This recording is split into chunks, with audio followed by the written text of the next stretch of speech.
Hello everyone, welcome back to Ninja Prep. This is Kapil Goyal, your educator and mentor for PG physics. आज का जो lecture है इसमें हम जस्ट 2012 से और 2024 तक के आए हुए क्वांटम मैकेनिक्स के कुछ टॉपिक्स के क्वेश्चन डिस्कस करने वाले हैं। ये टॉपिक होंगे बेसिक्स ऑफ वेव फंक्शन, उसके अलावा श्रोडिंजर इक्वेशन और ऑपरेटर जो है इस पर्टिकुलर लेक्चर के टॉपिक होंगे जिसके हम पीवाईक्यूज डिस्कस करेंगे। चलिए स्टार्ट करते हैं। तो सबसे पहला जो क्वेश्चन है उसमें आपको एक क्वांटम स्टेट गिवन है और आपको ये पूछा गया है कि इस क्वांटम स्टेट के ऑर्थोगोनल जो ऑप्शंस दिए गए हैं उन ऑप्शंस में से कौन सी स्टेट उसके ऑर्थोगोनल होगी। तो आपको एक एक करके चेक करना है। तो आपको अगर ऑप्शन से देखना है तो आपको साफ साफ दिख रहा है यहाँ से ए पॉसिबल नहीं है, बी पॉसिबल नहीं है। ऑर्थोगोनल का मतलब है उनका डॉट प्रोडक्ट जीरो आना चाहिए। तो अगर मैं डी को चेक करता हूँ तो डी को अगर मैं चेक करूँ तो यहाँ से देखो डी को मैं चेक कर रहा हूँ, डायरेक्ट मैं डॉट प्रोडक्ट कर रहा हूँ। डॉट प्रोडक्ट का मतलब मैं ये कर रहा हूँ, मैं इसको इससे मल्टीप्लाई कराऊं। तो इसको इससे जब मल्टीप्लाई कराओगे तो पहले मैं इसको लिख देता हूं। तो मैं ये जो प्रोडक्ट है इसको यहां पर लिख दूं। ये प्रोडक्ट जब आप कराएंगे तो ये प्रोडक्ट होगा minus exponential iota phi cos x और ये अप स्पिन, ये स्पिन दिया हुआ है अप, ठीक है। तो ये up spin plus sine x और ये लो स्पिन।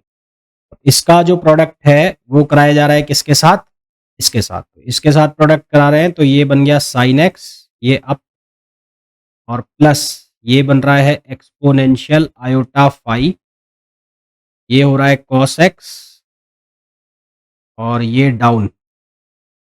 इनका हमें क्या कराना है, इनका डॉट प्रोडक्ट कराना है। तो इनका डॉट प्रोडक्ट कराओगे तो क्या क्या बनेगा वो देखो। पहले साइन का करा लो। तो साइन एक्स का कराओगे तो साइन स्क्वायर एक्स बनेगा। तो ये बनेगा साइन स्क्वायर एक्स और ये बन जाएगा डाउन स्पिन और अप स्पिन। ये अप है और ये डाउन है, ये डाउन और अप। तो ये बन जाएगा डाउन और ये हो जाएगा अप और ये ऑर्थोगोनल हो गया। तो ये तो हो गया जीरो। फिर दूसरा आप मल्टीप्लाई करा लो साइन एक्स को इसके साथ, कॉस के साथ, है ना। तो यहां पर बन जाएगा sine x cos x exponential iota phi. तो ये बन जाएगा sine x cos x exponential iota phi और ये बन गया दोनों सेम साइड पे डाउन स्पिन पे, यानी कि नॉर्मलाइज हो गया। फिर आप मल्टीप्लाई कराओ एक्सपोनेंशियल वाले को तो ये बनेगा minus sine x cos x exponential iota five minus में, तो minus sine x cos x exponential iota five और ये दोनों अप स्पिन हो गए। फिर उसके बाद फोर्थ टर्म जो बनेगा वो बन जाएगा exponential iota five cos x, एक अप स्पिन और एक डाउन स्पिन, माइनस में आएगा ना। तो ये आएगा माइनस एक्सपोनेंशियल आयोटा फाइव, ये टू हो जाएगा। मैं लिख ही देता हूँ यहाँ पर एक्सपोनेंशियल आयोटा फाइव और ये हो जाएगा कॉस स्क्वायर एक्स और दोनों किस में आ गए, डाउन में आ गए। डाउन में आ रहा है कि अप में आ रहा है, दोनों, एक अप में आ रहा है एक डाउन में आ रहा है, एक अप में आ रहा है और एक डाउन में आ रहा है। तो यहां से क्या बनेगा देखो, ये जो है ये तो हो गया जीरो क्योंकि हो गया ऑर्थोगोनल और ये भी हो गया जीरो क्योंकि हो गया ऑर्थोगोनल। ये दोनों जो है नॉर्मलाइज हो गए, ये वाला और ये वाला हो गए नॉर्मलाइज और ये वैल्यू प्लस है और ये वैल्यू माइनस है। तो ओवरऑल वैल्यू क्या आ गई, जीरो आ गई। इसका मतलब जो डी है डी, तो डी क्या हो जाएगी, इसकी एक ऑर्थोगोनल स्टेट हो जाएगी। डी जो है वो इसकी एक ऑर्थोगोनल स्टेट हो जाएगी। नेक्स्ट क्वेश्चन पे आइए। नेक्स्ट क्वेश्चन में बोला गया है, में हमें बोला गया है a ball bounces off earth, you are asked to solve this quantum mechanically assuming the earth is an infinitely hard sphere. Earth जो है वो इनफाइनाइटली हार्ड स्फीयर है। Consider surface of earth as the origin. जो earth surface है उसको origin की तरह हमने कंसीडर किया है। क्या करना है यहाँ पर, linear potential elsewhere, B x की जो वैल्यू है वो माइनस एम जी एक्स है और जीरो से ज्यादा वैल्यू के लिए which of the following wave function is physically admissible. सबसे पहली चीज तो क्या है कि जब अर्थ की जो सरफेस है उसको क्या माना गया है, इनफाइनाइटली हार्ड स्फीयर माना गया है। तो इनफाइनाइटली हार्ड स्फीयर माना गया है तो यहाँ पर जो वेव फंक्शन होगा, वेव फंक्शन अर्थ की सरफेस जो है उस पर उसकी वैल्यू क्या होनी चाहिए, जीरो होनी चाहिए क्योंकि उसके ऊपर पोटेंशियल क्या है, इनफाइनाइट है। दूसरा, एक्स लेस देन जीरो के लिए भी उसकी वैल्यू क्या होनी चाहिए, उसकी वैल्यू होनी चाहिए जीरो। और एक्स ग्रेटर देन जीरो के लिए उसकी वैल्यू क्या होनी चाहिए, लीनियर, क्योंकि यहाँ पर ये लीनियरली वेरी कर रहा है। तो यहाँ पर मैं लिख देता हूँ since earth is infinitely hard,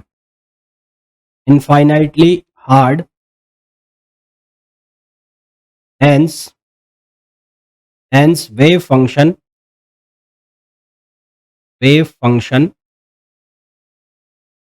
should be zero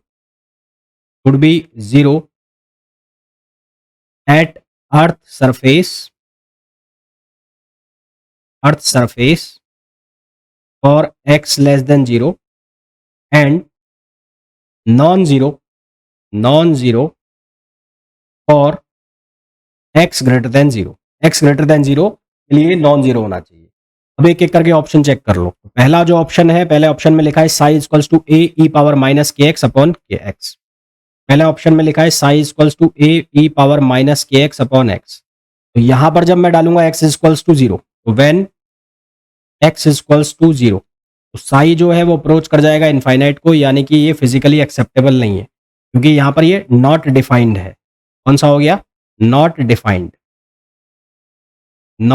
हो गया. तो पहला जो ऑप्शन है वो तो तुम्हारा हो गया गलत. पहला ऑप्शन को तो हटा दो. दूसरा ऑप्शन चेक करो. दूसरे ऑप्शन में बोला है, सेकंड जो ऑप्शन है उसमें हमें बोला है psi equals to A e power minus k x square, ये बोला है. अब जब मैं एक्स इक्वल्स टू जीरो डालता हूं इसमें, तो यहां साई की वैल्यू कितनी आती है? ए आती है. जबकि हम यहां पर क्या कह रहे हैं कि जो अर्थ सरफेस है जिसको ओरिजिन कंसिडर किया गया है, वहां पर जो वेव फंक्शन है वो क्या होना चाहिए? जीरो होना चाहिए. यहां पर ये क्या वैल्यू आ रही है? डेफिनिट वैल्यू आ रही है. यहां पर क्या वैल्यू आ रही है? डेफिनिट. इसका मतलब ये ऑप्शन भी कैंसिल हो गया. तो ऑप्शन बी भी तुम्हारा हो गया कैंसिल.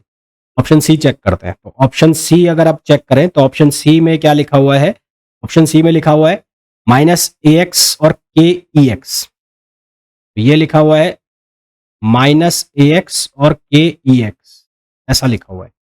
जैसे यहाँ x की वैल्यू मैं जीरो करूंगा, x की वैल्यू कितनी करूंगा? जीरो करूंगा. साई की वैल्यू हो जाएगी जीरो. तो x की वैल्यू जीरो. हालांकि इसको ऐसे भी कर सकते हो तुम, इसको दो फंक्शन ले लो. एक फंक्शन ले लो साई वन और एक फंक्शन ले लो साई टू. साई वन जो है वो क्या हो गया? वो हो गया माइनस ए एक्स, और साई टू जो हो गया वो हो गया ई पावर, वो हो गया ई पावर के एक्स है. ये के ई पावर एक्स है, ई पावर के एक्स है. यहाँ तो ये है ई पावर के एक्स. ये जो वैल्यू है वो हो गई ई पावर के एक्स. तो इसको लिख लो ई पावर के एक्स. तो इसको कैसे चेक करो? इसको चेक करो, ये दोनों ही इंक्रीजिंग फंक्शन है ना, दोनों ही लीनियरली इंक्रीजिंग फंक्शन है, तो दोनों ही डोमिनेट करेंगे. तो इसको सॉल्व करने का मैंने आपको बताया हुआ है, फिर भी बता देता हूँ कि जब आप x को कितना रखोगे? जीरो रखोगे, तो साई वन जो है वो कितना हो जाएगा? जीरो हो जाएगा. साई वन कितना हो जाएगा? जीरो. और जब आप x को जीरो रख रहे हो तो साई टू, एक्स जीरो रख रहे हो तो साई टू की जो वैल्यू है वो कितनी हो रही है? वन हो रही है. साई टू की जो वैल्यू है वो कितनी हो रही है? वन हो रही है. और यहाँ पर वन इंटू जीरो कितना आ गया? जीरो आ गया. वन इंटू जीरो कितना आ गया? जीरो आ गया. और जब आप साई की वैल्यू, एक्स की वैल्यू कितनी रखोगे? इनफाइनाइट. जब आप एक्स की वैल्यू को इनफाइनाइट रखते हो, एक्स की वैल्यू को इनफाइनाइट रखते हो, तो साई वन किधर अप्रोच कर जाता है? इनफाइनाइट. और जब एक्स की वैल्यू को इनफाइनाइट रखते हो यहाँ पर, तो ये भी क्या बनता है? ये साई टू, ये साई टू जो है ये क्या बन जाता है? ई पावर, ये बनता है इनफाइनाइट, और ये भी क्या बन गया? इनफाइनाइट, है ना. तो यहाँ पर ये भी क्या हो गया? ये हो गया नॉट डिफाइंड. यहाँ पर ये क्या हो गया? Not defined. अब इसी तरह से डी को अगर हम चेक करें, डी को, डी ऑप्शन जो है उसमें लिखा हुआ है साई इक्वल्स टू, यहां लिखा हुआ है ए एक्स ई power minus k x square. ये लिखा हुआ है ए एक्स ई power minus k x square. यहां पर एक इंक्रीजिंग फंक्शन है और एक डिक्रीजिंग फंक्शन है. ये साई वन एक्स और ये हो गया साई टू एक्स. ये वाला जो है ये तो इंक्रीजिंग फंक्शन और ये है डिक्रीजिंग फंक्शन. अब जहां यहां पर हमने देखा था तो यहां पर जो रिजल्टेंट निकल रहा था वो दोनों के मल्टीप्लिकेशन से निकल रहा था. ऐसा नहीं था कि कौन डोमिनेट कर रहा है.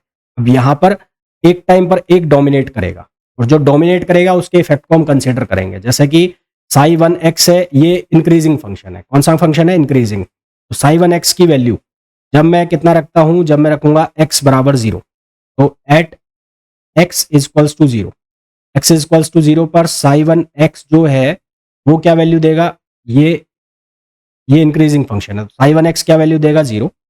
और साई टू एक्स जो है वो क्या वैल्यू देगा? ई. यहाँ पर जीरो डालोगे, और यहाँ पर जब ये वैल्यू जीरो डाल दोगे तो ये क्या वैल्यू आएगी? ये ई पावर माइनस जीरो, और माइनस जीरो की वैल्यू कितनी हो जाएगी? वन. ठीक है. तो यहाँ पर डोमिनेट कौन करेगा? ये इंक्रीजिंग फंक्शन. ये इंक्रीजिंग फंक्शन जो है वो डोमिनेट करेगा, ये डोमिनेट करेगा तो ओवरऑल आंसर कितना हो गया, 0 हो गया। अब निकाले at x is equals to infinite, infinite पर निकालोगे तो साई 1 x जो है वो इनफाइनाइट की तरफ अप्रोच करेगा, जबकि साई 2 x जो है वो क्या वैल्यू देगा, e पावर माइनस इनफाइनाइट, और माइनस इनफाइनाइट कितना होता है, 0 होता है, माइनस इनफाइनाइट 0 होता है। अब यहां पर जो डोमिनेट करेगा वो कौन करेगा, ये करेगा जो डिक्रीजिंग फंक्शन, डिक्रीजिंग फंक्शन, दोनों ही केस में इसकी वैल्यू क्या आ गई, 0 आ गई। अब एक बात ध्यान रखना, जब इंक्रीजिंग और डिक्रीजिंग फंक्शन हो, ये बात आप ध्यान रखना, जब इंक्रीजिंग डिक्रीजिंग फंक्शन हो तो लोअर वैल्यूज पर जो डोमिनेट करेगा वो करेगा इंक्रीजिंग फंक्शन, और जो हायर वैल्यूज है उस पर जो डोमिनेट करेगा वो करेगा डिक्रीजिंग फंक्शन। आपस से सुन लो, जब इंक्रीजिंग डिक्रीजिंग फंक्शन का कॉम्बिनेशन बन रहा है तो जो लोअर वैल्यूज है, लोअर वैल्यूज उन पर डोमिनेट करेगा इंक्रीजिंग फंक्शन, और जो हायर वैल्यूज है उन पर जो डोमिनेट करेगा उन पर करेगा डोमिनेट कौन, डिक्रीजिंग फंक्शन। तो यहाँ दोनों ही केस में इसकी जो वैल्यू है वो 0 हो गई, और यही हमें चाहिए था कि इनफाइनाइट पर भी उसकी वैल्यू कितनी हो जाए, 0, और जो अर्थ की सरफेस है वहां पर भी उसकी वैल्यू कितनी हो जाए, 0। तो इसका मतलब हमारे पास जो इसका सही आंसर आ गया वो कौन सा आ गया, डी। तो अगर आपको ऑप्शन टिक करना है तो कौन सा आंसर आ जाएगा इसका, डी इसका राइट आंसर आ जाएगा। नेक्स्ट क्वेश्चन पे आ जाइए, ये क्वेश्चन मैंने आपको कराया हुआ है ना, इसका आंसर क्या आ जाएगा, सी आ जाएगा, इसको करके देख लेना, मैंने कराया हुआ है आपको। नेक्स्ट क्वेश्चन पे आइए, नेक्स्ट क्वेश्चन में बोला है the elastic wave on a stretched rectangular membrane size L into 2L in the XY plane is described by the function a. Function की जो वैल्यू है वो फंक्शन की वैल्यू है a sine pi x upon l, a sine pi x upon l, फिर है sine pi y upon l, sine pi y upon l, फिर है cos omega t plus phi, ये दिया हुआ है। हाँ जी, where a and phi are the constant the speed of elastic wave is v, elastic wave की speed जो है वी है, द एंगुलर फ्रिक्वेंसी। अब हमें ये बहुत अच्छे से पता है कि जो वी है, वी इलास्टिक वेव की जो स्पीड होती है वी, वो किसके इक्वल होती है, ओमेगा के। तो यहां से हमें किसकी वैल्यू निकालनी है, ओमेगा, तो ओमेगा किसके बराबर हो गया, वी इंटू के। अब यहां से हमें के निकालना है। अब यहां पर ये दो डायरेक्शन में ट्रेवल चल रहा है इसका साथ में, इसमें दो डायरेक्शन आ रही है, एक्स भी और वाई भी। तो मैं इस वेव फंक्शन को ऐसे लिख लेता हूं, कैसे, तो मैंने लिख लिया साई ए साइन के एक्स एक्स, और इसको लिख लिया साइन के वाई वाई, और ये हो गया cos omega t plus phi, जहां के एक्स है उसकी वैल्यू किसके इक्वल हो गई, पाई अपॉन एल, और जो के वाई है उसकी वैल्यू भी किसके इक्वल हो गई, पाई अपॉन एल। अब हमें बहुत अच्छे से पता है कि जो के है वो एक वेक्टर क्वांटिटी होती है, वेव प्रोपोगेशन वेक्टर, जिसको आप किससे लिखते हो, के इक्वल्स टू के एक्स स्क्वायर प्लस के वाई स्क्वायर प्लस के जेड स्क्वायर। यहाँ पर आपके पास जेड तो है नहीं, तो के किसके इक्वल हो जाएगा, के इक्वल हो जाएगा के एक्स स्क्वायर प्लस के वाई स्क्वायर।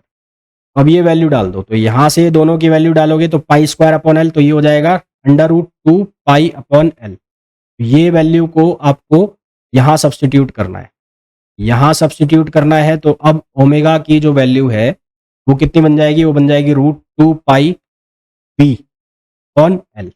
तो एंगुलर फ्रिक्वेंसी जो आ जाएगी वो आ जाएगी root 2 pi v upon L, root 2 pi v upon L, यानी कि ऑप्शन बी। इसका जो करेक्ट आंसर आ जाएगा वो आ जाएगा बी। आ जाइए नेक्स्ट क्वेश्चन के ऊपर।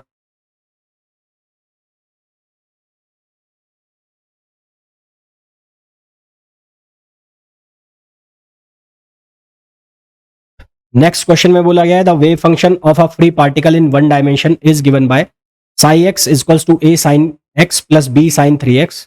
Sai x is an eigen state of, तो ये साई एक्स है, ये किसकी आइगन स्टेट है, तो इसको चेक करना है। ये मोमेंटम ऑपरेटर की आइगन स्टेट है, हैमिल्टोनियन की आइगन स्टेट है, पैरिटी ऑपरेटर की आइगन स्टेट है, क्या है ये हमें चेक करना है। इसको चेक करने के लिए मैं क्या करूं, सबसे पहले मैं पैरिटी ऑपरेटर की चेक कर लेता हूं, तो यहां पर इसको मैं ऐसे लिख लेता हूं, आई माइनस एक्स, तो क्या होगा, ए यहां से हो जाएगा साइन माइनस एक्स, और ये हो जाएगा बी साइन, और यहां पर भी हो जाएगा 3x। अब साइन की जो प्रॉपर्टी होती है वो क्या प्रॉपर्टी होती है, sine minus x is equals to minus sine x, ये प्रॉपर्टी होती है। तो यहां से ये क्या बन जाएगा, माइनस ए साइन एक्स, और ये हो जाएगा माइनस 3b थ्री भी नहीं, बी सिर्फ, minus b b sine 3x, minus common आ गया, ये कितना बच गया, ये बच गया a साइन x प्लस ये हो गया b साइन 3x। तो यहाँ हमारे पास क्या आ गया, हमारे पास आ गया psi minus x equals to minus of psi x. तो ये पैरिटी ऑपरेटर की प्रॉपर्टी होती है। इसका मतलब ये क्या हो गया, ये कौन सा हो जाएगा, ये हो जाएगा पैरिटी ऑपरेटर। कौन सा हो जाएगा, पैरिटी ऑपरेटर। नेक्स्ट क्वेश्चन पे आ जाइए, हर्मिशियन कंजुगेट ऑफ ऑपरेटर। तो डेल अपॉन डेल एक्स का जब हमारे हर्मिशियन कंजुगेट निकालते हैं तो ये बनता है minus del upon del x. इसी तरह से यदि हम minus del upon del x का हर्मिशियन कंजुगेट निकालेंगे, माइनस माइनस हो जाएगा प्लस, तो ये हो जाएगा डेल अपॉन डेल एक्स, यानी कि ऑप्शन ए। इसका जो करेक्ट आंसर आ जाएगा वो आ जाएगा ए। इस क्वेश्चन के इक्विवेलेंट हमें ऑपरेटर निकालना है, तो यहां से क्या करेंगे, इसको करेंगे D upon d x minus x, और ये हो जाएगा D upon d x plus x, और ये साई मैंने फंक्शन ले लिया। तो हम राइट टू लेफ्ट सॉल्व कराते हैं, तो पहले इसको मैं मल्टीप्लाई कर देता हूँ। मल्टीप्लाई करने का मतलब है पहले मैं इसकी ये वैल्यू लिख देता हूँ। तो ये बन जाएगा क्या, ये बन जाएगा D Sai over d x और प्लस एक्स साई, ऐसा बन गया। इस ऑपरेटर को इसके ऊपर ऑपरेट कराएंगे तो क्या लिखेंगे, यहाँ पे लिख दिया मैंने D upon d x, D upon d x, ये हो गया माइनस एक्स, और ये यहाँ पर क्या बना हुआ है, D psi upon d x plus ये कितना है, एक्स साई। कराओ ऑपरेट, तो ये बन जाएगा d two psi over d x two, जब मैंने डी अपॉन डी एक्स को इसके ऊपर ऑपरेट कराया। तो इसको ऑपरेट कराना है एक्स साई के ऊपर, तो मैं इसको पहले सिंपल फॉर्म में लिख देता हूँ एक्स साई, फिर minus x D Sai over d x, और ये हो जाएगा माइनस एक्स स्क्वायर साई। अब इसको सिंप्लीफाई करो, तो ये क्या बनेगा, ये बनेगा d two psi over d x two, ये बन जाएगा प्लस एक्स बाहर निकाल लो, तो ये हो जाएगा D Sai over d x plus Sai बाहर निकाल लो, तो D x over d x हो जाएगा 1, ये हो जाएगा minus x D Sai over d x minus ये हो गया एक्स स्क्वायर साई। तो यहाँ से क्या क्या कैंसिल आउट हो रहा है, x D Sai over d x D Sai over d x, पूरे में से बाहर निकाल लिया साई, यानी कि मैं इसको इस फॉर्म में लिख सकता हूँ d two upon d x two minus ये कितना हो जाएगा, एक्स स्क्वायर प्लस 1, और ये हो गया साई। मैच कराओ कौन सा ऑप्शन मैच कर रहा है, तो d two upon d x two minus x square plus 1, यानी कि ऑप्शन बी। तो इसका जो करेक्ट आंसर आ जाएगा वो आ जाएगा ऑप्शन बी। नेक्स्ट क्वेश्चन पे आइए।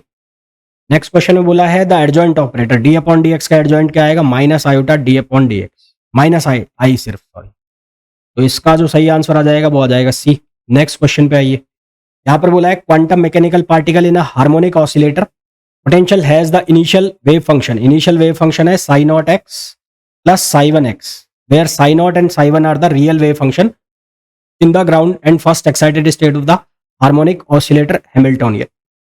For convenience, we take m is equals to h cut and omega is equals to 1 for the oscillator. What is the probability density of finding the particle at x is equals to time t is equals to pi? At x at time t is equals to pi.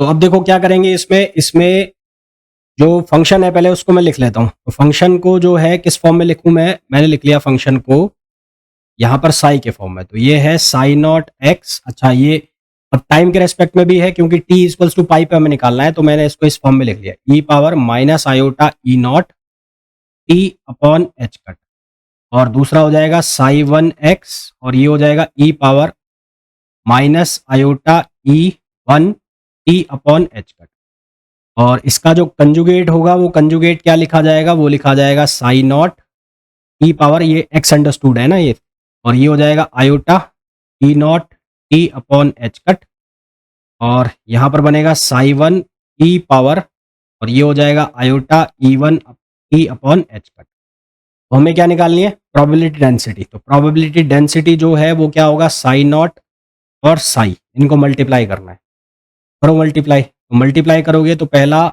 Sai naught square हो जाएगा जब मैं इसको इससे multiply कराऊंगा, और ये ई power iota plus का और ये माइनस का, तो ये खत्म कर देंगे एक दूसरे को। सेकंड जो वैल्यू बनेगी वो बनेगी साई नॉट और साई वन, और ये वैल्यू बन जाएगी ई पावर आयोटा, और ये हो जाएगा e naught minus e one on h cut, और ये हो गया टी। इसी तरह से ये वैल्यू बन जाएगी psi naught psi one e power, और ये वैल्यू आ जाएगी e power iota e one minus e not t upon h cut, और लास्ट में बन जाएगा हमारे पास साई वन स्क्वायर। क्लियर? अब इसको फर्दर एक्सपेंड करो तो ये हो जाएगा साई नॉट स्क्वायर प्लस, इन दोनों में से कॉमन आ रहा है साई नॉट साई वन, इन दोनों में से कॉमन आ रहा है साई नॉट साई वन, ये कॉमन आ गया। तो ई की पावर आयोटा थीटा का फॉर्मूला लगाओ तो वो क्या बनेगा, cos theta plus iota sine theta. तो यहाँ से बनेगा कॉस, ये हो जाएगा e naught minus e one on h cut t plus iota sine, ये हो गया e naught minus e one upon h cut t, फिर ये हो जाएगा प्लस कॉस, ये हो जाएगा ई one minus e not upon h cut t plus iota sine, ये हो जाएगा ई one minus e not upon h cut T, और प्लस साई वन स्क्वायर, ये हो गया। अब क्योंकि हमें पता है डेल्टा ई इक्वल्स टू होता है एच कट ओमेगा, तो सिंस डेल्टा ई, यहां लिख देता हूं मैं, since delta e equals to h cut omega, तो delta e upon h cut किसके बराबर हो जाएगा, ओमेगा। यानी कि कुल मिला के ये जो अंदर लिखा हुआ है ये लिखा हुआ है ओमेगा टी। हमें गिवन है कि ओमेगा की वैल्यू कितनी लेनी है, 1 लेनी है। हमें गिवन है कि ओमेगा की वैल्यू क्या लेनी है, 1 लेनी है, और टी की वैल्यू पाई। तो साइन पाई तो हो जाएगा 0, और ओमेगा पाई वैल्यू देगा, कॉस पाई वैल्यू देगा -1, कॉस पाई -1 वैल्यू देगा, इसका मतलब जो -2 हो जाएगा। तो हमारे पास जो फंक्शन बन जाएगा यानी कि प्रोबेबिलिटी डेंसिटी, वो प्रोबेबिलिटी डेंसिटी बन जाएगी साई नॉट स्क्वायर, बन जाएगा -2 Sai naught psi one plus psi one square. अब ये फॉर्मूला हमारे पास हो जाएगा psi not minus psi one का होल स्क्वायर, चाहो तो आप इसको ऐसे भी लिख सकते हो psi one minus psi not का होल स्क्वायर। तो ये हमारे पास इसका फाइनल आंसर आ गया। चेक करो कौन सा आंसर आ गया, तो इसके अकॉर्डिंग आंसर आ जाएगा ए। नेक्स्ट क्वेश्चन पे आओ। नेक्स्ट क्वेश्चन के अंदर बोला गया है द वेव फंक्शन दिया है हमें साई एक्स, और वो साई एक्स की वैल्यू है ए एक्सपोनेंशियल, और ये है -b square x square upon 2। Potential की वैल्यू निकालनी है हमें, तो इसके लिए सबसे पहले Schrödinger time independent Schrödinger equation use करनी है, TISE। ये इक्वेशन क्या है, ये इक्वेशन है minus h cut square upon 2m psi double dash x, यानी कि double differentiation of psi plus v x और साई एक्स, और ये क्या हो गया ई एक्स हो गया, ई साई एक्स। सबसे पहले साई 1x, यानी कि एक बार डिफरेंशिएशन कर दो इस इक्वेशन में, तो ये बनेगा -b square x minus b square x, और ए तो आएगा ही ए, और फिर जो एक्सपोनेंशियल है, एक्सपोनेंशियल वाला पार्ट एज इट इज रहेगा, exponential -b square x square upon 2। ये फंक्शन है एग्जैक्ट फंक्शन, इसका मैंने पहली बार डिफरेंशिएशन किया है। तो ए एक्सपोनेंशियल तो ऐसा कैसा रहेगा, और अंदर वाला जो है -b स्क्वायर अपॉन 2 बाहर आएगा, एक्स स्क्वायर का डिफरेंशिएशन करोगे तो बनेगा 2x। अब इसका डबल डिफरेंशिएशन करना है, तो इसका डबल डिफरेंशिएशन करोगे तो एक बार x का कर दो, x का करोगे तो ये बनेगा b स्क्वायर a और exponential -b square x square upon 2। Then उसके बाद आप एक्सपोनेंशियल वाले का कर दो,